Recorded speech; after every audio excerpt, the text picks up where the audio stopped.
Maradona বলেছিলেন, আমার জায়গা যে নিতে পারবে সে আর্জেন্টিনার সেরা খেলোয়াড় হতে পারবে।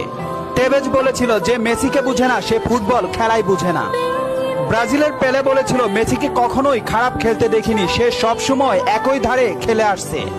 পেপ গার্দিওলা বলেছিলেন, মেসিকে নিয়ে কিছু লিখবেন না, না লিখে ওকে শুধু দেখে যান, কেননা কোনো কোচ বা সিস্টেম তাকে আটকাতে পারে না। রাইকেট বলেছিলেন, মেসির গোল এক একটা শিল্পকলা। আবার বলেছিলেন, মেসি মানে ফুটবলের ইতিহাস।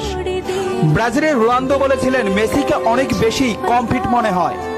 ফিকো বলেছিলেন, মেসিকে দেখা মানে অর্গজমের পর অবিশ্বাস্য।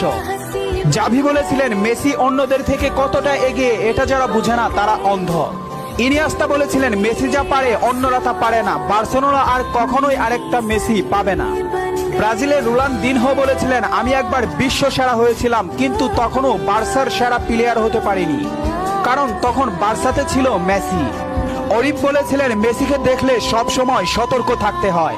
ইব্রাহিমোভিচ বলেছিলেন, মেসির বাঁ পায়ে যথেষ্ট, ডান পায়ের কোনো প্রয়োজনই নেই।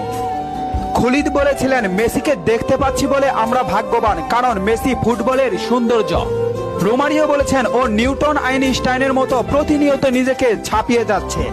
আরজি বলেছেন, লিওনেল মেসি বাস্তবে এত নম্র ও ভদ্র, অথচ মাঠে সে একটা আগুনের গোলা। স্টাকপ বলেছেন, মেসিকে থামাতে গেলে